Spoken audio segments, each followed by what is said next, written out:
आज हम आपको कैसे परिवार से मिलाएंगे जिस परिवार के ऊपर दुख का पहाड़ टूट पड़ा है।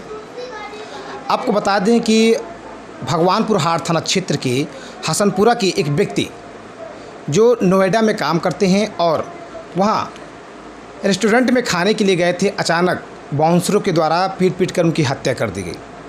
ये खबर आपने सुना होगा, लेकिन इस खबर की क्या सत्यता है ये आज आपको न्यूज़ टीवी सिवान चैनल की टीम इस खबर की पूरी सत्यता दिखाएगी। आज जो दिखाने वाले हैं उसको आप देखेंगे तो आप आश्चर्य पड़ जाएंगे कि वाकई इस घटना की सत्यता क्या है। आपको बता दें कि आज जो मृतक हैं, मृतक की जो पत्नी हैं पूजा देवी, वो हमारे बीच मौजूद हैं और आज इनसे ही हम बात करेंगे। यही आज इस घटना की पूरी सत्यता बताएंगे। तो इनसे बात करने से पहले मैं अपने नए दर्शकों को परिचय दे दूँ। नमस्कार, मैं तीन तिवारी और आप देखना शुरू कर चुके हैं न्यूज़ टीवी सिवान। आपको बता दें कि आज न्यूज़ टीवी सिवान चैनल की जो टीम है पहुंची हुई है सिवान जिले के भगवानपुर हाट थाना क्षेत्र के हसनपुरा गांव में। आज हम जहां बैठे हुए हसनपुरा गांव है और इस हसनपुरा गांव के जो ब्रजेश राय हैं वो नोएडा में काम करते थे और अचानक वहां पे मारपीट में उनकी मौत हो गई है और आज उनकी पत्नी जो है हमारे बीच मौजूद है। आइए उनसे बातचीत करते हैं, जानते हैं घटना की सच्चाई क्या है। क्या नाम हुआ आपका? पूजा पराशर। घर आपका हुआ? घर मेरा शादी के बाद भगवानपुर हसनपुरा। अच्छा, ये बताइए कि आप लोग नोएडा में कब से रहते हैं? 4 महीने हो गए। 4 महीने से। नोएडा में क्या पति आप करते थे, आप क्या करते थे? मेरे पति JLN फिनिक्स में परचेज में हेड थे और मैं वहीं पे नोएडा में सेक्टर 132 DPS स्कूल में टीचर हूँ। टीचर हैं। ये बताइए कि ये घटना जो आपके यहाँ घटी हुई है काफ़ी दुख की घटना है और आप परिवार पे जो है दुख का पहाड़ टूट पड़ा है। हालांकि इस वक्त आप कुछ बोल नहीं पाएंगे, हम समझ रहे हैं, लेकिन हमारे जो दर्शक हैं, हमारे जो आला अधिकारी इस खबर को देख रहे हैं, वो ये नहीं समझ पा रहे हैं कि आखिरकार घटना की सच्चाई क्या है। तो इस घटना की सच्चाई आप खुद के बताइएगा कि उनकी मौत जो हुई कैसे हुई। मुझे इस घटना के बारे में कोई भी ऐसी जानकारी नहीं है, मतलब जो मेरे पति की तरफ से आई या उनके दोस्तों की तरफ से आई। मुझे बस मेरे पति ने ये बोला था कि आज शाम को ऑफिस से आते हुए देरी हो जाएगी क्योंकि हम लोग दोस्त लोग साथ में बैठने वाले हैं थोड़ी देर और उसके बाद 10 साढ़े 10 तक मैं आ जाऊंगा, इतना बोलकर वो सुबह ऑफिस के लिए निकले थे। बीच में दोपहर में भी मेरी उनसे बात हुई थी 3:30 बजे। बहुत खुश थे क्योंकि मैं अपनी बहन की शादी से वापस आई थी, वो शादी की फ़ोटो वगैरह के बारे में बात कर रहे थे, बहुत खुश थे। बोले थे 10:30 बजे तक आऊँगा, फिर आके बात करते हैं, कल से मुझे भी स्कूल जाना था ट्यूसडे से। उसके बाद 10:30 बज गए, मैं उनको फ़ोन करना मैंने शुरू किया, उनका फ़ोन ऑफ़ आ रहा था। फिर मैंने सोचा कि कहीं मोबाइल ऑफ़ हो गया होगा, बैठे हैं दोस्तों के साथ तो आ जाएंगे। 12 बज गए, कोई खबर नहीं थी। फिर 12 बजे मैंने उनके एक दोस्त को फ़ोन किया, उन्होंने मुझे बताया कि मैं आज ऑफ़िस नहीं गया हूँ, लेकिन मैं ब्रिजेश से बात करके आपको बताता हूँ। मैंने बोला ब्रिजेश का फ़ोन ऑन नहीं है, तभी मैंने आपको फ़ोन किया है। और तो उन्होंने मुझे बोला मैं किसी और से बात करके बताता हूँ। उन्होंने मुझे कुछ खबर नहीं दी। फिर 12:30 बजे मैंने ये बोला कि ठीक है, मुझे सुमित जी का नंबर दीजिए। सुमित जी वही हैं जो उनके साथ हमेशा रहते थे और उन्हीं के साथ मेरे हस्बैंड आया जाया करते थे ऑफिस से। तो फिर मुझे सुमित जी का नंबर मिला। 1 बजे मैंने सुमित जी को फ़ोन किया। सुमित जी ने मुझे बोला कि भाभी मैं यहाँ फंसा हुआ हूँ, 10-12 लोग हमारे आसपास हमें घेर के खड़े हैं, मेरा दिमाग बहुत ख़राब हो चुका है, मैं आपको 2 मिनट बाद बताता हूँ कि क्या है। वो 2 मिनट 2 घंटे में बदल गए, कोई फ़ोन नहीं आया। फिर 2 बजे मुझे किसी का कॉल आया था, उन्होंने मुझे अपना परिचय दिया कि मैं ब्रिजेश के साथ ही कंपनी में काम करता हूँ, आप टेंशन मत लीजिए, ब्रिजेश की तबीयत थोड़ी ख़राब है, उनको उल्टियाँ हो रही हैं, उन्हें हॉस्पिटल लेकर हम लोग जा रहे हैं, आप अगर आ सकती हैं तो आ जाइए, नहीं तो ब्रिजेश ठीक हो जाएगा तो हम घर भिजवा देंगे। मैंने बोला कि कैसे हो गया ये सब? उन्होंने बोला कुछ नहीं, शायद से कुछ खाने में मतलब कुछ नहीं उनको डाइजेस्ट हुआ, ऐसे कुछ हो गया है, कोई टेंशन की बात नहीं है। फिर मैंने उनका इंतज़ार किया। फिर मैंने खुद उन्हें सामने से 2:30 बजे फ़ोन किया, उन्होंने मेरा फ़ोन नहीं उठाया। फिर उन्होंने मुझे कॉल बैक करके बोला कि मैं गाड़ी भिजवा देता हूँ, आप आ जाइए। कौन बोला ये? वही जिन्होंने मुझे 2 बजे कॉल किया था। फिर उसके बाद मैंने इंतज़ार किया। फिर मैंने सुमित जी को फिर से फ़ोन किया तो वो बोले आप आना चाहती हैं तो ठीक है, खुद ऐसे अकेले मत आइए, आपके लिए हम लोग गाड़ी अरेंज करवाते हैं। फिर भी कुछ नहीं हुआ। फिर जिन्होंने मुझे 2 बजे कॉल किया था उनको मैंने कॉल किया और बोला कौन से हॉस्पिटल लेकर गए, मुझे लोकेशन भेज दीजिए, मैं आ जाऊंगी खुद से। तो उन्होंने बोला आपके लिए कैसे पॉसिबल होगा, घर पे बच्चे हैं, कैसे आओगे। मैंने बोला वो सब चीज़ें मैं मैनेज करूँगी, मुझे आने दीजिए।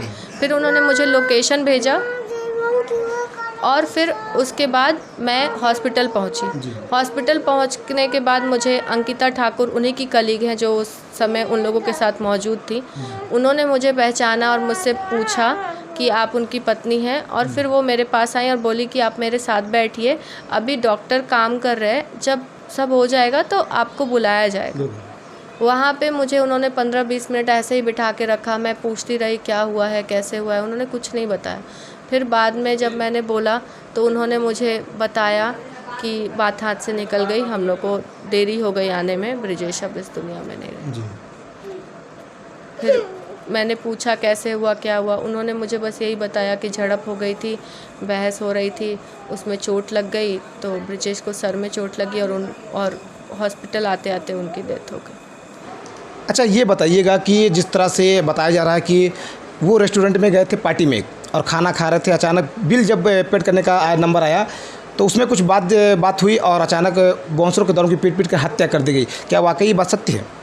इस बात में मुझे कोई सच्चाई नज़र नहीं आती, क्योंकि अगर ऐसे भी कोई समझदारी से देखे या सुने तो यही लगता है कि जहाँ किसी ने 7,000 बिल भर दिया तो उसे 500 भरने में क्या प्रॉब्लम होगी कि वो झगड़ा करेगा। 500 बिल का ही था ना, किसी ने उनसे ऐसा तो कहीं नहीं बोला जा रहा कि 500 उनसे टिप मांगा गया। यहाँ तो लोग खाना खा के 100, 150, 200 टिप में दे देते हैं, तो 500 बिल आया तो उसके लिए झड़प हो गई और उसके लिए उनको मार दिया गया। ये मुझे नहीं सच लगता। तो आखिर घटना की सच्चाई क्या है? मुझे जितना पता है कि बिल पहले ही पेड कर दिया गया था, उसके बाद ये सारी चीज़ें शुरू हुई हैं, मारपीट, बहसी जो भी हुआ है उसमें मेरे हस्बैंड किसी और को बचाने आए थे। झगड़ा तो सुमित जी ने शुरू किया था। मेरे हस्बैंड उनको बचाने आए, बीच बचाव कर रहे थे, पता नहीं उनको कैसे चोट लगी और चोट लग के वो गिर गए। उसके बाद उनके दोस्तों ने फिर भी लापरवाही बरती, उनको सही समय पर हॉस्पिटल लेकर नहीं गए वो लोग। अच्छा, ये बताइए कि जिस तरह से आपने कहा कि लफड़ा किसी और से हो रहा था, बात किसी और से हो रही थी, आपके जो पति बचाने के लिए गए थे, जिस व्यक्ति का आपने नाम लिया वो व्यक्ति कौन है? वो मेरे हस्बैंड के साथ ही काम करते हैं, उन्हीं की कंपनी में, उनके करीबी दोस्त हैं। क्या नाम है उनका? सुमित। उनको आप कैसे जानती हैं? बस इतना पता है कि वो भी अपने डिपार्टमेंट में हेड ऑफ़ द डिपार्टमेंट हैं और मेरे पट्टी के साथ उनका ऑफिस आना जाना था और काफ़ी करीबी थे वो लोग और ऑफिस में साथ में काम करते थे। अच्छा, जिस तरह से हमने आपसे बात की तो आपने कहा कि उनकी जो बॉडी है उस बॉडी को अस्पताल लेके गए, उसके बाद पोस्टमार्टम भी करा दिया, तो इसके पीछे क्या कुछ? बॉडी को हॉस्पिटल उनके दोस्त ही लेकर गए थे। वहाँ पे उन लोगों ने बॉडी हॉस्पिटल तक पहुँच गई है, उनकी मृत्यु हो गई है, इस चीज़ की भी मुझे कोई जानकारी उन्होंने नहीं दी। जब मैं वहाँ पहुँची तो भी वो लोग एज अ फैमिली वहाँ पे खुद को रिप्रेजेंट कर रहे थे, वो हर चीज़ में खुद ही डिसाइड कर रहे थे। वो ये बोल रहे थे कि मेरी मनोस्थिति सही नहीं है, तो मैं कुछ भी डिसाइड करने की हालत में नहीं है, इसलिए वो अब मेरी फैमिली बन के मेरे लिए आगे खड़े थे। लेकिन मैंने कभी उनसे ऐसी कोई मदद नहीं मांगी थी। मैंने बस यही उम्मीद रखा था कि इतना कुछ हो गया तो मुझे कम से कम सच बता देते समय पे, तो शायद ये सारी चीज़ें नहीं होती, कुछ चीज़ें अलग होती। तो आपको क्या लगता है जिस तरह से इतनी बड़ी घटना को आपसे छुपाया गया और इतना वेट कराया गया, तो क्या लगता है कहीं ना कहीं इसमें साजिश रची गई हुई? शायद इसमें सबकी गलती, अगर उन्होंने साजिश नहीं भी की हुई हो तो भी उनकी गलती तो है। इतना बड़ा हादसा हो गया तो फिर आपको पुलिस स्टेशन जाकर रिपोर्ट लिखाने की क्या ज़रूरत थी, पहले आप हॉस्पिटल लेके जाते। क्योंकि मुझे पुलिसकर्मियों ने यही बोला कि हम लोग इनसे बार बार रिक्वेस्ट कर रहे थे कि ये सारी चीज़ें बाद में हो जाएंगी, आप लोग हॉस्पिटल जाइए। वो लोग हॉस्पिटल लेकर नहीं जा रहे थे और वो लोग नज़दीक के हॉस्पिटल लेकर नहीं गए, वो लोग किसी दूर के हॉस्पिटल में लेकर उनको गए थे, जो हॉस्पिटल वहाँ से 40-45 मिनट दूर है और पास में ही 1 किलोमीटर के दायरे में एक हॉस्पिटल था, वहाँ वो लोग लेकर उनको नहीं गए। तो मुझे तो यही लगती है कि या तो उनकी दोस्त उतने समझदार नहीं है या फिर उन्होंने जानबूझकर ये सब चीज़ें की और बाद में आज आकर मुझे अफसोस जता रहे हैं। उन्होंने बहुत ज़्यादा लापरवाही की है, उन्होंने अपना कीमती समय बर्बाद कर दिया जिससे ब्रिजेश की जान बच सकती थी, लेकिन उन लोगों ने ये सारी कोशिश नहीं की। कोई बात नहीं, लेकिन मुझे अगर ये बता देते तो शायद मैं खुद को उतना मजबूत करके उनको लेकर जाती और शायद मैं कोशिश कर लेती उनको बचाने की। अच्छा, ये बताइए कि जब वो खाने के लिए गए होते हो तो वहाँ CCTV कैमरा तो लगा होगा, तो उससे कुछ जानकारी प्राप्त हुई आपको? CCTV फुटेज मैंने देखा है, उसमें बस मैंने इतना ही देखा है कि झड़प हो रही है लोगों के बीच में, बहस हो रही है। ऐसा कोई मारपीट या ऐसा कि मेरे पति वहाँ पे गिर गए या मेरे पति ही झगड़ा कर रहे हैं, ऐसा कुछ सीसीटीवी फुटेज में नहीं आया है। आपके पति उसमें नहीं आए थे क्या? मुझे उसमें वो नहीं दिख रहे हैं।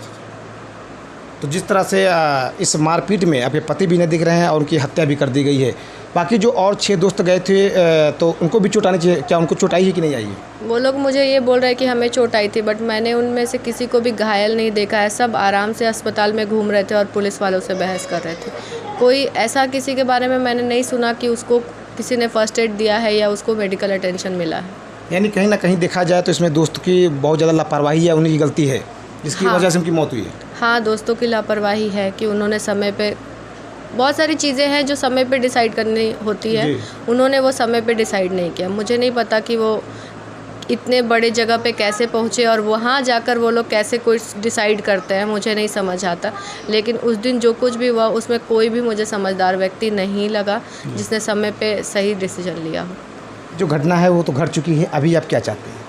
जिन लोगों ने ये सब किया है मेरे पति के साथ, उन पे सख्त से सख्त कार्रवाई और उनको, मेरे पति को न्याय मिले। अच्छा, आपने थाने में आवेदन कुछ दिया कि नहीं दिया? थाने में मेरे जाने से पहले ही एफआईआर उन्हीं के किसी एक दोस्त ने, जो उनके साथ उस दिन मौजूद थी, उन्होंने ही एफआईआर किया है। मैंने अभी एफआईआर किया नहीं था, लेकिन अब मैं चाहती हूँ कि मैं उनके दोस्तों के खिलाफ़ भी एफआईआर करूँ ताकि पुलिस उनसे सख्ती से पूछताछ करे। क्योंकि मुझे उनके दोस्तों ने अलग कहानी बताई, पुलिस वालों ने अलग कहानी बताई। हॉस्पिटल में भी मुझे एक डॉक्टर से बात हुई थी, उन्होंने मुझे यही बताया कि मेरे पति जब वहाँ पहुँचे थे तो टाइम बहुत ज़्यादा बीत चुका था, इसलिए वो उनको डेथ ऑन अराइवल मिला। और उनकी दोस्त ने मुझे बताया कि डॉक्टर उनके साथ ये बोल रहे थे कि हम लोग चेक कर रहे हैं, आप लोग टाइम दीजिए। डॉक्टर ने उन्हें उस समय नहीं बताया। तो मुझे नहीं पता यहाँ कौन सच बोल रहा है, कौन झूठ बोल रहा है। पुलिस को सबकी कार्रवाई करनी चाहिए। जैसा कि आपने देखा कि आज न्यूज़ टीवी सीवांचल की जो टीम है वो सिवान जिले के भगवानपुर हार थाना क्षेत्र के हसनपुरा गांव में पहुंची है।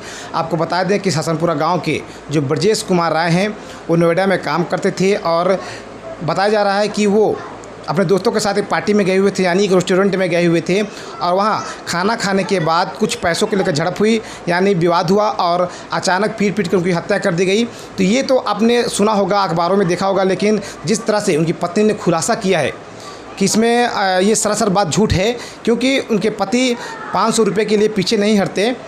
हालांकि इसमें कुछ दूसरी बात है। और बता दें कि सबसे बड़ा आरोप उनके जो 6 दोस्त थे, जिसमें एक सुमित का नाम भी आ रहा है, वो इसमें कहीं ना कहीं मिला है और जिसकी वजह से उनकी हत्या हुई है। क्योंकि जिस समय उन्हें चोट आई हुई थी वो लोग अस्पताल गए हुए थे, लेकिन अस्पताल जाने से पहले उनकी मौत हो चुकी थी और इन्हें बताया गया कि डॉक्टर उनका इलाज कर रहे हैं, वो ठीक हो जाएंगे, लेकिन ऐसा कुछ भी नहीं था। वो रास्ते में ही वो डेथ कर चुके थे। तो कहीं ना कहीं देखा जाए इसमें बहुत बड़ी लापरवाही बरती गई है, जिसकी वजह से आज ब्रजेश कुमार राय की मौत हो गई है। तो जैसा कि आपने देखा कि आज मृतक की जो पत्नी है पूजा कुमारी, उनसे हमने बात की, उन्होंने इस घटना की पूरी सच्चाई बताई है। तो जिस तरह से आज हमने यहाँ से ग्राउंड रिपोर्टिंग की है, हम और भी जगहों से इस तरह की ग्राउंड रिपोर्टिंग करते रहेंगे। आप हमारे भी इस तरह से बने रहिए। अगर चैनल पर नए तो जल्दी हमारे YouTube channel news TV Siwan को सब्सक्राइब कर लीजिएगा, बेल आइकन घंटी को जरूर दबाइएगा ताकि जब भी कोई ताज़ा खबर की अपडेट आए उसका नोटिफिकेशन सबसे पहले आपको मिल सके। तो नई ताज़ा और लोकल खबरों की अपडेट पाने के लिए देखते रहिए न्यूज़ टीवी सिवान से संवाददाता नितिन तिवारी की रिपोर्ट।